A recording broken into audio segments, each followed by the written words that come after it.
الله الرحمن الرحيم نحمده ونصلي على رسوله الكريم أما بعد أعوذ بالله من الشيطان الرجيم بسم الله الرحمن الرحيم ولا تركنوا إلى الذين ظلموا فتمسكم النار صدق الله العظيم معزز بزرگ اور بھائیوں، ہونا تو یہ چاہیے تھا کہ آپ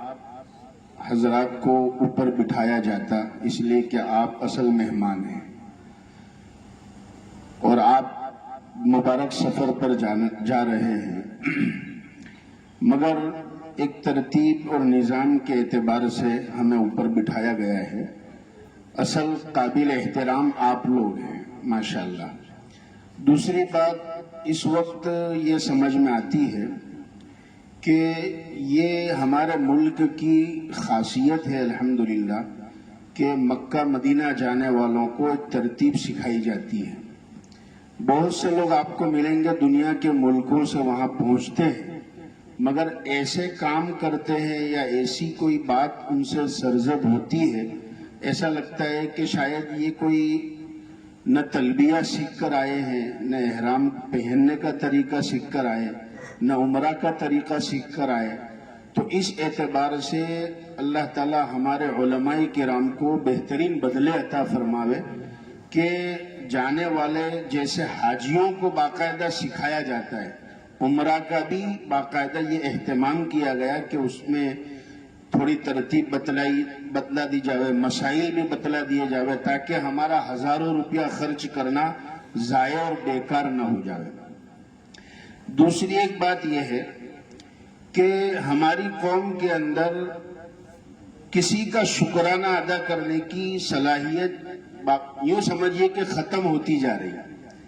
کہ بھئی کوئی ہمارے ساتھ احسان کا معاملہ کرتا ہے یا ہمارے ساتھ اچھائی کا برتاؤ کرتا ہے، ہم اس کو شکریہ کہیں، تھینک یو کہیں۔ گورے لوگ، انگریز لوگوں کو آپ نے دیکھا ہوگا، تھوڑی سی اگر کوئی ان کے ساتھ میں کوئی ہیلپ کر دی جاوے یا ان کو صرف راستہ بھی بتا دیا جاوے، وہ شکریہ ادا کرتے کہ بھئی تھینکس۔ ہم جن کے ساتھ 15 دن رہیں گے اور جو ہماری ہر چیز کی فکر کریں گے، یعنی ٹور آرگنائزر، تو ہمارا اخلاقی فریضہ ہے کہ ہم واپسی میں جب واپس آئیں گے تو ان کا شکریہ ادا کریں کہ بھئی آپ نے ہمیں آپ کے ذریعے سے موقع ملا اور ہم آپ کا یہ شکریہ ادا کرتے ہیں کہ ہمیں اللہ تعالیٰ نے اتنی بڑی سعادت مندی سے مالا مال فرمایا۔ ایک بات جو مجھے اس وقت عرض کرنی ہے وہ یہ ہے کہ جب ہم عمرہ یا حج کے لیے یہاں سے جاوے تو دل میں ایک چیز یہ بھی تصور ہو کہ سب سے پہلے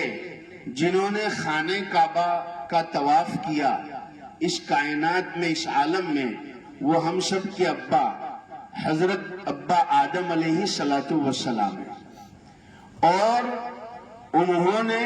میں علماء کرام کے ریفرنس اور حوالے سے بتلا رہا ہوں، مفتی صاحب کی بھی کتاب میں پورے حوالے موجود ہے، یہ مضمون میں نے مفتی صاحب کی کتاب میں سے بھی پڑھا کہ سب سے پہلا اللہ کے گھر کا ارادہ کرنے والے اور سفر کرنے والے ابا آدم علیہ السلام تھے، اور وہ اسی دھرتی اور اسی زمین سے تھے۔ یعنی ہمارے ملک سے جو لوگ عمرہ اور حج کے لیے جاتے ہیں، گویا وہ ابا آدم علیہ السلام کی بھی ایک سنت پر عمل کر رہے ہیں کہ وہ ان کی طرح سے اس ملک سے اللہ کے گھر کو دیکھنے کے لیے جانے والے ابا آدم علیہ السلام کے جو ہے ان کے سنت پر عمل کر رہے ہیں۔ ایک بات اور، خانہ کعبہ پر پہنچ کر جو دعائیں مانگی جاتی ہیں اس میں ایک دعا یہ ضرور مانگے جو ہمارے بزرگوں نے لکھی ہے، 3 دعا تو مفتی صاحب نے بتلائی ہے۔ ایک دعا یہ مانگے کہ اے اللہ، تیرے گھر کو دیکھنے کی برکت سے جہنم کی آگ کو مجھ پر اور میری چمڑی گوشت پر اور میرے جسم پر، میری اولاد پر، میرے خاندان پر حرام کر دے، جہنم کی آگ کو مجھ پر حرام کر دے۔ یہ دعا خاص خانہ کعبہ کو دیکھ کر مانگی جاتی ہے، اس لیے کہ جہنم کی آگ سے پناہ مانگنے کا ہمیں حکم ہے۔ قرآن کریم نے فرمایا، ایمان والو بچاؤ تم اپنے آپ کو اپنے گھر والوں کو جہنم کی آگ سے، اور خانہ کعبہ کے طواف کرتے ہوئے اور خانہ کعبہ پر جب نظر پڑے تو اس وقت، اور جب وہاں قبلہ رخ ہو کر نماز پڑھتے ہو، اس وقت ایک بات کا احساس ہو ہمارے دل میں کہ ہم سے پہلے جو قومیں تھی ان کا قبلہ خانہ کعبہ نہیں تھا، ہم سے پہلی قوموں کا قبلہ مسجد اقصی بیت المقدس تھا، وہ بھی اللہ کا گھر ہے۔ تو تمام نبیوں کا قبلہ اور تمام نبیوں کی امت کا قبلہ بیت المقدس تھا، مگر حضور پاک صلی اللہ علیہ وسلم کی چاہت پر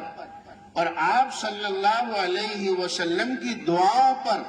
اور دل کے ارادوں پر اللہ سبحانہ و تعالیٰ نے اب قیامت تک آنے والے انسانوں کے لیے نماز کے لیے اور ہر اعتبار سے ایمان والوں کا قبلہ مسجد حرام کو، کعبۃ اللہ کو بنا دیا۔ تو یہاں پر جب بھی خانہ کعبہ کو دیکھے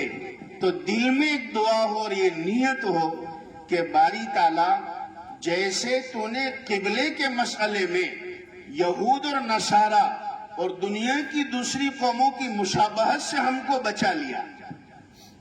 کہ وہ لوگ جب نماز پڑھتے تھے یا وہ لوگ جب عبادت کرتے تھے، نماز تو سب کی تھی، کل قد علم صلاتہ و تسبیح، یہود بھی نماز پڑھتے تھے، تو ان کی جو نماز تھی ان کا قبلہ مسجد اقصی تھا۔ تو جیسے آپ نے ہمیں دوسری قوموں کی مشابہت کرنے سے قبلے کے مسئلے میں بچا لیا ہے، اے اللہ ہمیں موت تک یہود اور نصارہ اور دنیا کی تیری تجھے ناراض کرنے والی جو قومیں ہیں ان کے طریقوں سے ہمیں موت تک بچانا ہے۔ یہ خاص طور پر ہم دعا مانگے خانہ کعبہ پر پہنچ کر۔ اور ایک بات اور کہہ دوں، جیسے نماز کے مسائل کی بات آئی، بہت ساری باتیں الحمدللہ کافی آ چکی ہے، خاص طور پر مستورات کو جماعت کے مسائل سکھائے جائے، اس لیے کہ مرد حضرات تو جماعت کے مسائل چونکہ روزانہ مسجدوں میں نماز پڑھتے ہیں تو انہیں جماعت کے مسائل معلوم ہوتے ہیں کہ بھائی ایک رکعت جاوے تو کیسے دہرانی۔ خاص طور پر جمعہ کے دن دونوں حرم کے اندر فجر کی نماز میں آیت سجدہ کی تلاوت ہوتی ہے، تو وہاں پر عورتوں کے لیے بڑے مسائل کھڑے ہو جاتے ہیں، اس لیے کہ امام نظر نہیں آتے اور وہ جو ہے چالو قرات میں سجدے میں چلے جاتے ہیں اللہ اکبر بول کر، اور مستورات جو ہے وہ رکوع سمجھتی ہے، وہ رکوع میں رہتی ہے، اور یہ سارے مسائل جو پیش آتے ہیں۔ تو یہ مفتیان کرام سے میری گزارش ہے کہ جماعت کے مسائل عورتوں کو بتائے جائیں کہ بھائی ایک رکعت چھوٹ جائے تو کس طرح سے پڑھے، اور بہت سی عورتیں ایک دو رکعت چلی جاتی ہے تو نماز میں جوائنٹ ہی نہیں ہوتی، اس لیے کہ اب کیسے نماز پڑھے۔ تو خاص طور پر اس وقت ایک بات یہ کہہ دوں کہ اگر ایک دو رکعت گئی ہے تو سلام کے بعد جب امام صاحب سلام پھیریں گے تو عورتیں سلام نہ پھیرے، اپنی چھوٹی ہوئی جو ہے نماز کو، رکعتوں کو وہ کھڑی ہو کر دوہرا لیں۔ اور یہ بھی یاد رکھیے کہ ہماری ایک بھی نماز جماعت سے وہاں چھوٹے نہیں، مکہ ہو مدینہ ہو، ایک نماز کا ثواب حرم کعبہ میں تقریباً 1,00,000 نمازوں کے برابر ثواب ملتا ہے، اور مسجد نبوی کے اندر ایک نماز جماعت سے پڑھنا، ایک حدیث پاک میں ہے 1,000، یہ حدیث تو حضور کے روزے پر 1,000 کا ثواب، اور دوسری حدیث میں 50,000 تک کا بھی ثواب بتلایا ہے۔ اس لیے کوشش کرے کہ ہماری ساری نمازیں جماعت کے ساتھ میں ہوں۔ اللہ تعالیٰ آپ کے سفر کو آسان کر دے، اور اللہ تعالیٰ جو ہے وہ پابندیوں کے ساتھ میں ہمیں ہمارے سفر کو کرواوے، اور جو بھی کمی کوتاہی کمزوری رہ گئی ہے کوشش یہ کرے کہ صدقے کے ذریعے ہماری کمی کو پوری کر دے، یا دعاؤں کے ذریعے، توبہ اللہ کے ذریعے کہ اللہ ہم سے جس طرح اس کا حق ادا نہیں ہو سکا، اے اللہ یہ سفر کو میری زندگی کا آخری سفر مت بنانا، بار بار تیرے دربار میں آنے کی، تیرے پاک نبی کے روزے کو دیکھنے کی اللہ سعادت مندی ہمیں عطا فرمانا۔ اور ایک بات اور کہہ دوں، چونکہ باتوں پر سے بات کہ سیلفی کی جو بات ابھی آئی، ہمارے ساتھ ایک سفر میں مفتی صاحب تھے، ایک بہت بڑے، تو انہوں نے ایک رات مدینہ المنورہ میں خواب دیکھا، اور مفتی صاحب نے کہا کہ میں نے خواب میں دیکھا کہ ساری مخلوق صلاۃ و سلام پڑھنے جا رہی ہے، اور روضہ پاک کے اندر 3 قبریں ہیں. ایک تو حضور پاک صلی اللہ علیہ وسلم کی قبر ہے، پھر حضرت ابوبکر صدیق رضی اللہ تعالیٰ عنہ کی ہے، اور تیسرے نمبر پر عمر فاروق رضی اللہ تعالیٰ عنہ. اور جب آپ صلاۃ و سلام پڑھ رہے ہوں گے تو آپ کے اور حضور کے درمیان میں 4 دیوار ہوگی. ابھی اس کی تفصیل کا وقت نہیں ہے کہ وہ دیواریں کیسی ہے وغیرہ، مگر 4 دیوار ہوگی. تو وہاں پر موبائل کا گناہ، جو سیلفی وغیرہ کا عام طور پر رواج چل پڑا ہے، کعبۃ اللہ کے ساتھ سیلفی لے وہ تو پھر بھی ایک اچھی چیز لگتی ہے. بعض لوگ تو ایسے ہیں کہ شیطان کو کنکری مارتے ہوئے سیلفی لیتے، شیطان کو کنکری مار رہے سیلفی لے رہے. تو کسی نے کامنٹ بھی بڑا اچھا لکھا کہ شیطان کے ساتھ سیلفی، بھئی یہ تیری سیلفی تو شیطان کے ساتھ.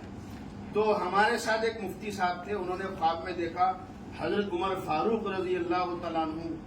وہ تو ویسے ہی جلالی صحابی ہے، بڑے سخت تھے، لال چہرہ ہے، اور ان کے بیان کرنے کا جو انداز تھا کہ ایسا لگ رہا تھا کہ واقعتاً حضرت عمر فاروق رضی اللہ تعالیٰ عنہ کو انہوں نے اس حالت میں دیکھا ہوگا،